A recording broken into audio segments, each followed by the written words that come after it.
சொந்தங்கள் அனைவருக்கும் அன்பு கலந்த வணக்கம்.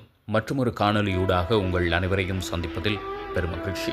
இன்றைய தினம் உங்களுக்கு தெரியும், மன்னார் மாவட்டத்திலே மிகவும் பாரதூரமாக ஒரு அபிவிருத்தி திட்டத்தை மக்கள் கடந்த 50 நாட்களுக்கு மேலாக எதிர்த்து போராடி கொண்டிருக்கிறார்கள். தலைநகரில் கூட சென்று போராடி இருக்கின்ற ஒரு சந்தர்ப்பத்தை நாங்கள் பார்க்கக்கூடியதாக இருக்கின்றது. இந்த 50 நாட்களும் மிக முக்கியமாக ஒவ்வொரு கிராமங்களில் இருந்து சிறுவர்கள் முதல் இளைஞர்கள், யுவதிகள் என பலர் இந்த ஆர்ப்பாட்டத்திலே மிக முக்கியமாக கலந்து தங்களுடைய எதிர்ப்பை வெளியிட்டிருந்த ஒரு சந்தர்ப்பத்திலே அங்கே ஆர்ப்பாட்டத்திலே முன்னின்று செயற்பாட்டாளர்கள், அந்த ஆர்ப்பாட்டத்தை முன்னின்று நடத்தியவர்கள் என்று குறிப்பிடப்படும் சிலர் அங்கே சில கருத்துக்களை முன்வைத்திருக்கிறார்கள். அவர்களுக்குள் இடம்பெற்ற சம்பாசனையை முன்வைத்திருக்கிறார்கள். இந்த சம்பாசனையிலிருந்து நாங்கள் பல்வேறு விடயங்களை நாங்கள் கருத்தில் கொள்ள வேண்டிய தேவையாக இருக்கிறது. மக்களுடைய கோரிக்கை அங்கே மறுக்கப்படுமா என்ற அச்சம் மக்கள் மத்தியில், மன்னார் மக்கள் மத்தியில் ஏற்பட்டிருக்கிறது என்பதைத்தான் நாங்கள் இங்கே சற்று தெளிவாக புரிந்து கொள்ள வேண்டியதாக இருக்கின்றது. அண்மையில் இலங்கையினுடைய ஜனாதிபதி அனுரகுமார திசாநாயக்கா அவர்கள் மன்னாரிலே இடம்பெறுகின்ற அபிவிருத்தி திட்டமான காற்றாலை மின் திட்டத்தை மீண்டும் நடத்துவதற்கு அவர் பரிந்துரை செய்திருக்கிறார். அந்த ஒரு பகுதியிலே இப்போது இவர்கள் இருவருக்கும் இடையிலான இந்த சம்பாசனையை நாங்கள் மக்கள் கருத்துக்காகவே உங்களோடு பகிர்ந்து கொள்கின்றோம். தம்பி விச்சுக்குட்டு சொன்ன கருத்துல நானும் உடன்படுறேன். ஏனெண்டா போராட்டத்தில் சொன்னது அப்படித்தான். வெளிப்படைத்தன்மையெல்லாம் போராட்டம் நடத்துறது சிலாக்கள் இதுல அரசியல் பண்ற மாதிரி போகும். நான் ஓப்பனா சொல்றேன், எனக்கு இதுல நான் யாரோடையும் பயக்க வேண்டிய அவசியம் இல்லை. நான் யாருக்கும் பொய்யா இருக்கையில போராட்டம் ஆரம்பத்தில் தொடக்கைக்குள்ள சீலன் போன ஆக்கள் சொன்னது அம்மாலட்சி மேல சத்தியமா, அல்லா மேல சத்தியமா, மடுமாதம் மேல சத்தியமா, நாங்கள் அரசியல் இல்லை மக்களுக்கு நிற்கிறோம்னு சொல்லி போட்டு இப்ப பப்ளிக்கா எல்லாருக்கும் தெரியக்கூடிய மாதிரி பக்கா அரசியல் பண்ணி கொண்டு இருக்கிறார். இதை நான் மென்மையா கண்டிக்கிறேன். என்னன்னு சொன்னா, நாங்க மக்களுக்கு சொன்ன வாக்குறுதிக்கு ஏற்ப நான் அரசியல் இருக்கிறேன், அரச உறுப்பினராக இருக்கிறேன், நான் பொய் சொல்ல இல்லாது. அதால முதல் நாள் தொடக்கம் இன்று வரைக்கும் இந்த போராட்டத்துக்கு நான் நிற்கிறேன் பக்கபலமா. அடுத்து வந்து மாகாசடைகளுக்கு உறுதுணையா இன்று வரைக்கும் நான் என்ற பங்களிப்பை செய்து கொண்டிருக்கிறேன். ஆனா நான் முன்னுக்கு வரையில, ஏன்னா நான் அரசியல் இருக்கிறேன். இது அரசியல் ஜெயம்பூர்த்தி எந்த ஒரு சந்தர்ப்பத்திலும் இந்த போராட்டத்தை யாரும் கொச்சப்படுத்தக்கூடாது. நான் மிக கவனமா இருக்கிறேன். அண்மையில் அந்த கர்த்தால் பிரச்சனை அப்புறம் நான் இதுல அவ்வளவு ஈடுபடுறேன் இல்லைண்டா. அதுல நான் என்ன பப்ளிக்கா அரசியல் செய்யறேன்னு சொன்னபடியால நான் இதில் அதுக்கு பிறகு இதுல இருந்து நான் அந்த முன்னுக்கு வர இருக்கிற எல்லாத்தையும் நான் குறைச்சு கொண்டே வந்துட்டேன். நான் ஏன்னா நான் மக்களுக்கு வாக்குறுதி கொடுத்துருக்கேன். ஏன்னா எக்காரணத்திலையும் இந்த போராட்டத்தில் நான் அரசியல் ஆக மாட்டேன். ஆனா இன்றைக்கு நான் சொல்ல வேண்டிய கட்டாயமாக சொல்றேன். இந்த சீலன் போய் நகரசபை தவிசாளர் ரூமுக்கு போய் அவரை வீடியோ எடுத்து அதை ஷேர் பண்ணி தான் பக்க அரசியல் செய்யறத காட்டிட்டார். ஏன்னா கொஞ்ச நாளா அவர் சார்ந்தாக்கள பங்களிப்புகள் முன்னுக்கு வர்றது, அவங்களோட போட்டோக்கள் வர்றது எல்லாம் கடுமையா இருக்குது. அதை அவங்களோட தனிப்பட்ட இதில் பயன்படுத்திக்கொண்டும் போராட்டத்தை எக்காரணம் கொண்டும் யாரும் தங்களோட தனிப்பட்ட நலனுக்காக பயன்படுத்துற நான் நன்மையாக கண்டிக்கிறேன். இன்று வரைக்கும் நான் உண்மையா இருக்கிறேன். இப்ப இதுலயே இதே நிலை தொடர்ந்து திருப்பியும் சிலன் மாதிரியாக்கிட்ட அரசியல் நாடகம், அரசியல் குத்தாதான் இந்த போராட்டம் போகுமா இருந்தா இப்பயே சொல்றேன், நான் அந்த பக்கமும் பெற மாட்டேன். என்ன நான் எந்த ஒரு சந்தர்ப்பத்திலையும் யாருக்கும் பொய்யா இருக்க விரும்பல. நான் சொன்ன வாக்க நான் காப்பாற்றணும். அதே நேரம் எந்த பங்களிப்பு போராட்டத்துக்கு 100% இருக்கும். நான் அங்கே வந்துதான் கொடுக்கணும் இல்லை, இப்பயும் இருக்கும்.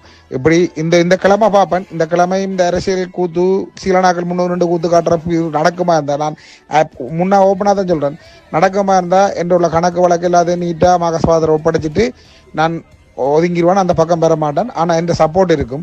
என்னால் என்ன உதவி செய்யலுமோ அதை நான் செய்து கொண்டிருப்பேன் போராட்டத்துக்கு.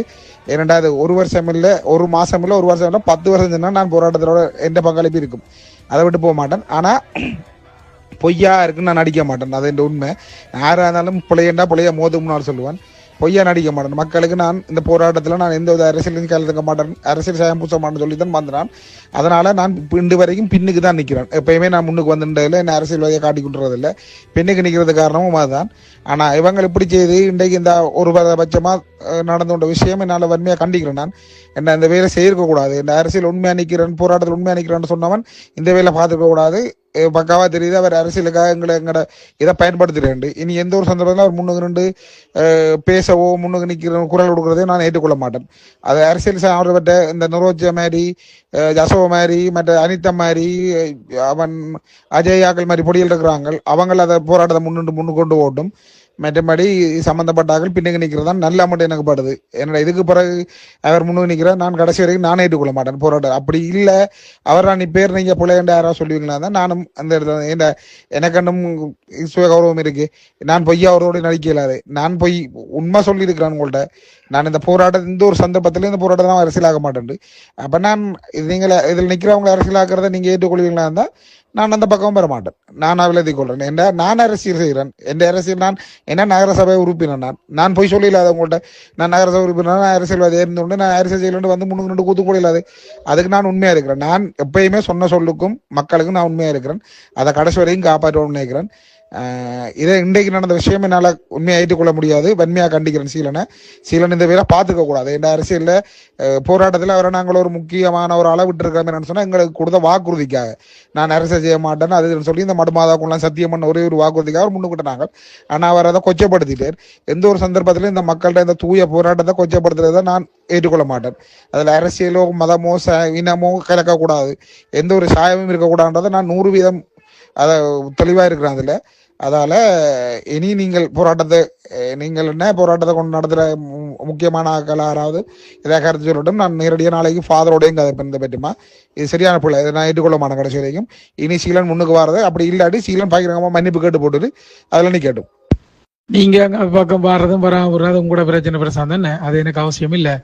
நான் போய் வீடியோ எடுத்ததை அதுக்கான ஆதாரமோ அல்ல எந்த ஃபேஸ்புக்கில் நான் அதை போட்டதுக்கான ஏதாவது ஆதாரம், எந்த உத்தியோகபூர்வ ஃபேஸ்புக்கில் நான் இது சார்ந்து எந்த பதிவோ எந்த வீடியோவோ நான் போட்டிருந்தா நீங்கள் சொல்லுங்கள். நீங்கள் தான் இங்கே இருந்து கொண்டு அந்த பஸ் ஸ்டாண்ட் அடித்தது பிளாண்டு அங்கே நகரசபையில் போய் இதில் கையையும் உயர்த்தி போட்டு பஸ் ஸ்டாண்ட் அடிக்க கையையும் உயர்த்தி போட்டு நீங்கள் டபுள் நாடகம் ஆடாதீங்க, சரியா? என்னைய நான் உங்களை கேட்டீங்க ஆர்ப்பாட்டம் கொண்டு எந்த தேவையும் இல்லை. நான் மன்னாரை நேசிக்கிறேன், நான் அந்த ஆர்ப்பாட்டத்துக்கு வருவேன், பங்கு பெற்றுவேன், அது எந்த விருப்பம்.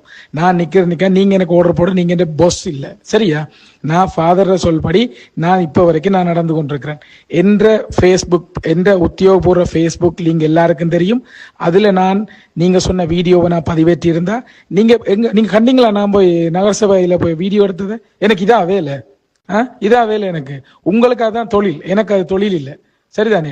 நீங்கள் நான் போய் வீடியோ எடுத்ததுக்கான ஆதாரத்தை நான் போன போட்டோவோ அல்ல நான் உள்ள இருந்து கதைச்ச போட்டோவோ அல்ல உரையாடின ஏதாவது போன் இருக்கு ஏதோ ஒன்றை நீங்க ஆதாரபூர்வமா நீங்க நிரூபிக்கணும். ஆதாரம் இல்லாத நீங்க சொல்ற விசற்கதைகளுக்கு பதில் சொல்லி கொண்டிருக்க நான் ஒன்றும் பைத்தியம் இல்லை, சரியா? நீங்க விரும்பினா வாங்க, வராட்டி போங்க, அது உங்களோட பிரச்சனை. நான் முதல் நாள்ல இருந்து இது ஆரம்பிச்ச மையத்தில இருந்து நான் இருக்கிறேன். அதை எப்படி செய்யணும் என்ன செய்யணும் எனக்கு போராட்டத்துக்கும் எந்த சம்பந்தமும் இல்லை. நீங்கள் இருந்து கொண்டு இங்க நீங்க அரசியல் செய்யாதீங்க. நீங்க அரசியல் செய்யற குழு என்னன்றும் எங்களுக்கு நல்லா தெரியும், சரியா?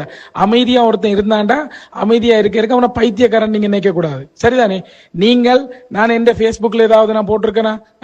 நீங்க என்னதுக்கு நீங்க பஸ் ஸ்டாண்ட் அடிச்ச கதை எவ்வளவு நீங்க அரசியல் செஞ்சு கொண்டிருக்கிறீங்க? போய் துண்டு பிரசுரம் கொடுக்குறீங்க ரோட்டா, சும்மா போய் இந்த கடைக்காரங்களோட சண்டை பிடிக்கிறீங்க. ரோட்டா துண்டு பிரசுரம் என்னத்துக்கு கொடுக்குறீங்க? கருத்தாளுக்கு கடையை போட்டு சுமந்திரன் அறிவிச்ச கருத்தாளுக்கு நீங்களா இங்க தூது? எனக்கும் கதைக்க நிறைய இருக்குது, சரிதானே? என்ற பேரை நீங்க பயன்படுத்தினதால மட்டும்தான் இதுல காய்க்கிறேன். உனக்கு அரசியல் செய்ய விருப்பம்டா நீ அரசியலை செய், நீ நகரசபை அடுத்த உண்ட பிரச்சனை. என்ற பேரை தேவையில்லாம இழுக்கிறதுக்கு எந்த தகுதியும் இல்லை, சரிதான்? இதான் கடைசி முதலும். நான் இந்த குழுவில் நான் மரியாதையா கௌரவமா கண்ணியமான முறையில நான் இருக்கிறேன், சரிதானே? என்ற பேர் சொல்லி என் மீது குற்றஞ்சாட்டு உமக்கு எந்த தகுதியும் இல்லை, சரிதானே? இதை கருத்துல கொள்ளும்.